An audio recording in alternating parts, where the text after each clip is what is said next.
He optimise the best tradition of Indian army. उन्होंने भारतीय सेना की सर्वोत्तम परंपरा को निभाया। He optimise the best tradition of Indian army. उन्होंने भारतीय सेना की सर्वोत्तम परंपरा को निभाया। यह जनरल रावत के लिए retired air vice marshal Arjun Subramaniam ने लिखा है टाइम्स ऑफ इंडिया में। General Rawat tough, uncomplicated and mission centric व्यक्ति थे, यानी सख्त, सुलझे हुए और लक्ष्य पर ध्यान जमाने वाले जनरल थे। जनरल रावत के बारे में अर्जुन सुब्रमण्यम यह लिखते हैं कि एक समय रावत 1987 में चीन की सीमा पर आगे बढ़कर असर्ट करने की बात कह रहे थे और उन्होंने कहा कि वह मौका उन्होंने गंवा दिया। 1987 में चीन उस समय हमारे सीमा को पार करके आया था। उस समय उनके पास समुचित हथियार या कैमरा भी नहीं था। वो गतिविधियों को देखने के लिए आए थे, पर तब की परिस्थिति में चीनियों ने LAC यानी वास्तविक सीमा रेखा को बताने वाले जो पत्थर थे उस समय गाड़े थे, उसको उजाड़ करके थोड़ा अंदर हमारी तरफ घुसा करके गाड़ दिया। जनरल रावत कहते हैं कि उस समय हम लोगों ने मौका गंवा दिया, तब हमें उन पत्थरों को वापस उसके मूल स्थान पर गाड़ करके और तब उन्हें चाय और बिस्कुट पर बुलाना चाहिए था, और तब उनकी मजबूरी होती कि वो खुशी खुशी स्वीकार करते, क्योंकि वो खुद हम लोगों पर उस समय आक्रामक होने की अवस्था में नहीं थे। जनरल रावत, उनकी पत्नी मधुलिका रावत और इसके साथ साथ 11 सैन्य अधिकारी और कर्मचारियों की मृत्यु के मसले पर सोशल मीडिया में बहुत ज़्यादा कयास लगाए गए और कई आर्मी के अधिकारियों ने भी कयास लगाया, जिसे आज हम गैर जिम्मेदाराना कह सकते हैं। सोशल मीडिया का जब जमाना आ गया तो जनरल रावत और अन्य 12 लोगों के हेलीकॉप्टर दुर्घटना में मारे जाने के बारे में जितने तरह की बातें आने लगी, उसकी प्रतिक्रिया में एक एग्जैगरेटेड, ज़्यादा पैमाने पर जो प्रतिक्रिया हुई, अली अकबर जो फिल्म निर्माता है और जो कोच्चि का है, और उनकी पत्नी लुकेमा, इन लोगों ने मुस्लिम धर्म त्याग दिया। उनका इशारा जो है वह धार्मिक आधार पर इस विषय पर शंका करने को लेकर के था।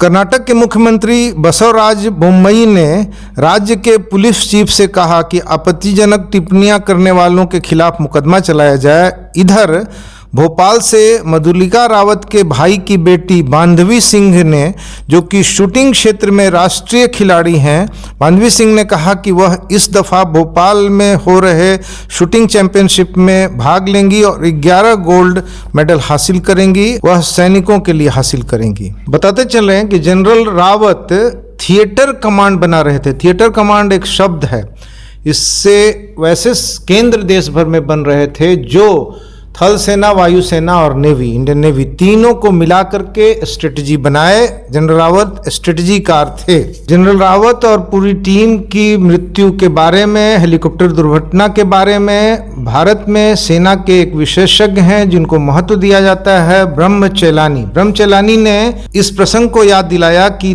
ताइवान की आर्मी के चीफ की हेलीकॉप्टर दुर्घटना में मृत्यु हुई थी और उस घटना की वजह से इशारा चीन के खिलाफ गया था। तो उसी प्रसंग को याद दिला करके ब्रह्मचेलानी ने यह कहा कि चीन इसके पीछे है, और चीन ने इस बयान के विरोध में, चीन की एक अखबार है ग्लोबल टाइम्स ने यह प्रश्न उठाया कि यह दुर्घटना सेना की कमजोरी, उनके बीच की अनुशासनहीनता, अपने बड़े अधिकारी के प्रति जिम्मेदारी के अभाव को दर्शाता है। और इसके साथ साथ उसने इशारा किया कि भारत से अमेरिका नाराज है।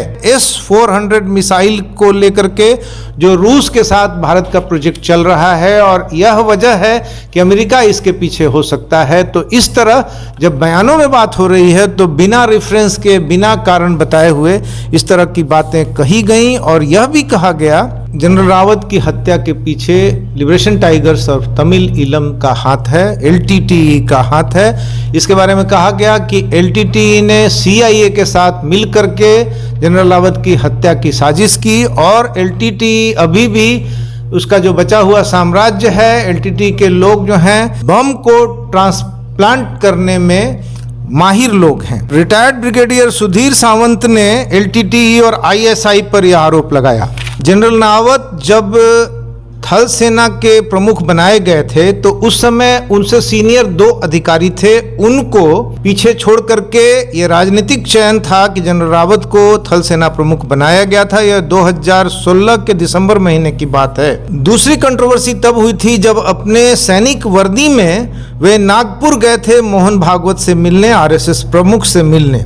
जनरल रावत विवादों में रहे हैं और वो टॉकेटिव आदमी हैं, वे आउटस्पोकन आदमी हैं, काफी कुछ कहते हैं। जीप के बोनट पर मेजर लिटुल गोगोई ने जब एक कश्मीरी व्यक्ति को आगे बांध करके और पत्थरबाजों के खिलाफ अभियान में जीप से उनकी तरफ बढ़ा था, तो इस घटना को याद कीजिए कि विवाद हुआ था और उस समय जनरल रावत ने जनरल गोगोई को समर्थन दिया था। जनरल रावत जो है वो बहुत इंट्रोवर्ट आदमी नहीं थे, बल्कि ओवर्ट आदमी थे। वो बोला करते थे, जैसा कि ऊपर कहा गया। इंडिया के पहले सीडीएस यानी चीफ ऑफ डिफेंस स्टाफ पद पर जनरल रावत को लाया गया। यह पद क्रिएट किया गया और इनके ऊपर यह जिम्मेवारी थी कि वो तीनों कमान को कोऑर्डिनेट करें। इसी क्रम में एक समय उन्होंने इंडियन एयरफोर्स के बारे में एक टिप्पणी की थी कि वह एक सहयोगी इंस्टीट्यूशन है। इस पर इंडियन एयरफोर्स के air chief marshal RKS Bhadauria ने कहा था कि नहीं, यह बराबर का संस्थान है और उसकी महत्ता को कम नहीं किया जा सकता है। जनरल रावत के बारे में यह धारणा है कि वो सामान्य सैनिकों से भी सीधा संबंध रखते हैं और फोन नंबर कईयों को दिए रहते हैं। एक समय उन्हें समुद्र तल से 12,000 से 15,000 फीट की ऊंचाई पर 3 बरस तक रहने का मौका मिला और उस समय वहां सैनिकों को उस ऊंचाई पर रहने लायक विशेष कपड़ों की व्यवस्था नहीं थी। उस समय एक हीटर उन्हें गर्म रखता था जिसे बुखारी हीटर कहा जाता था और उसमें यह था कि बहुत देर तक उसे जला करके नहीं रखा जा सकता था, उससे ब्लास्ट होता था। तो जनरल रावत ने इस विषय को अंडरलाइन किया और बाद में उच्च ऊंचाई पर रहने वाले सैनिकों के लिए कपड़े और परिस्थितियों में बदलाव आया। जनरल रावत ने बांग्लादेश के घुसपैठियों के मसले पर भी काफी तीखी बातें कही हैं। उन्होंने ये एक समय कह दिया था कि असम में एक यूनाइटेड डेमोक्रेटिक फ्रंट है जिसके चीफ हैं बदरुद्दीन अजमल। तो उन्होंने कहा कि बजरुद्दीन अजमल का जो विकास है, उनके UDF का जो विकास है, वह बीजेपी से भी ज्यादा तेज गति से हो रहा है। जनरल रावत ने एक और विवादास्पद बयान दिया था। उन्होंने कहा था कि CAA के विरोध में जो लगातार आंदोलन चल रहा है उसमें जो अराजक हिंसा है उसमें राजनीतिज्ञों को भाग नहीं लेना चाहिए। इसका जवाब उस समय P चिदम्बरम ने दिया था, जो कांग्रेस के नेता हैं। कहा था कि कांग्रेस को क्या करना है, राजनेताओं को क्या करना है, यह जनरल रावत का विषय नहीं है। ठीक उसी तरह से कि सेना को क्या कहना है वह विपक्षी दल का विषय नहीं है। जनरल रावत के आउटस्पोकन बयानों के संदर्भ में याद किया जाए कि जनरल करियप्पा भी जो पहले भारतीय सेना प्रमुख थे, तो जनरल करियप्पा भी कुछ बयान दिया करते थे और नेहरू को उनके पास संदेश भिजवाना पड़ा था। इसका जिक्र रामचंद्र गुहा ने अपनी किताब नेहरू के बाद भारत में की है। जनरल करियप्पा बहुत अधिक विवादास्पद बयान दे सकते हैं, इसलिए जब वो आर्मी से रिटायर्ड हुए तो उन्हें विदेशी राजनयिक बना करके भेज दिया गया था। इस सारी बातों को ध्यान लेने के बाद हम ये कहना चाहते हैं कि इस समय जनरल रावत के मृत्यु के बाद जितना तरह की षड्यंत्र की थीसिस पर बात हुई है और जिन पुरानी बातों को याद किया जा रहा है, उसमें ये बात है कि जनरल रावत सरकार के अनुकूल थे। ये एक बहुत महत्वपूर्ण बात है और इस समय पक्ष और प्रतिपक्ष की राजनीति है।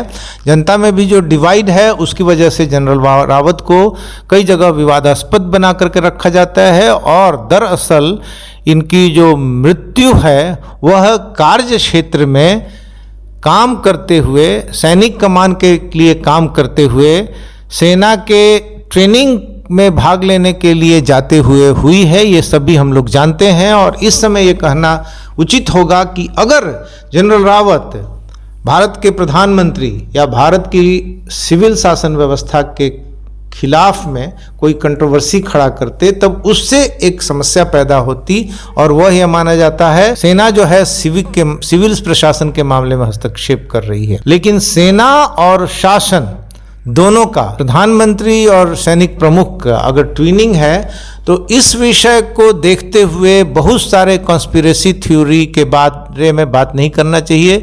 ये बात करना उचित नहीं है कि उनका मर्डर हुआ है, न कि ये दुर्घटना है। निश्चित तौर पर आने वाले दिनों में यह बात खारिज हो सकती है, तो पता चलेगा कि यह इसके पीछे कोई कॉन्स्पिरेसी थी, कोई मर्डर करने की योजना थी जो सफल हुई।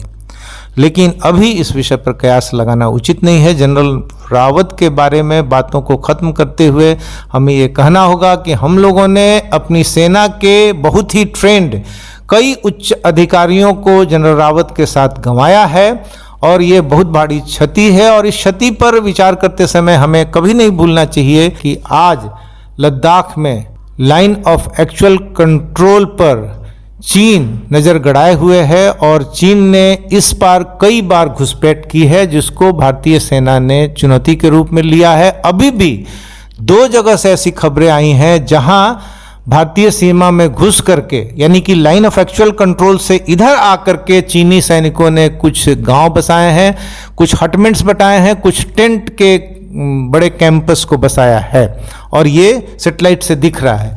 ऐसे समय में जनरल रावत ने चीन को, जो कि एक महाशक्ति बन गया है, देख करके चुप्पी नहीं साधी, बल्कि तीनों सेनाओं ने मिलकर के इनके खिलाफ एक युक्ति बनाई है, रणनीति बनाई है।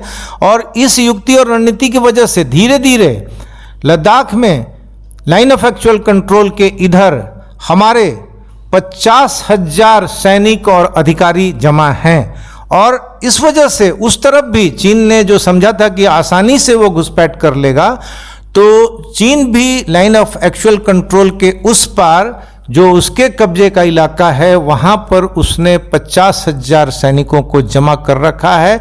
ऐसे समय में यह बहुत बड़ी स्ट्रेटेजिक क्षति है और इसकी वजह से चूंकि इस चीनी घुसपैठ, चीनी कोशिशों के खिलाफ रावत और उनकी टीम तीनों सेना के अंगों को मिलाकर के रणनीतियां बना रही थी, तो ये भारी क्षति है।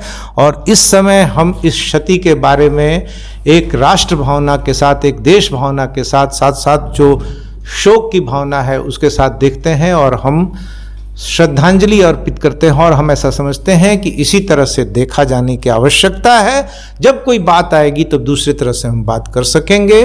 विमर्श न्यूज़ में ऐसे गंभीर मसलों को बड़ी जिम्मेदारी से बराबर ही रखने की कोशिश होती है, इसलिए आपका ये दायित्व है कि जिम्मेदार लोगों तक, इस विषय से सरोकार रखने वाले लोगों तक जरूर इसको शेयर करें, पहुंचाएं और इसके साथ साथ सब्सक्राइब करें। धन्यवाद। विमर्श न्यूज़।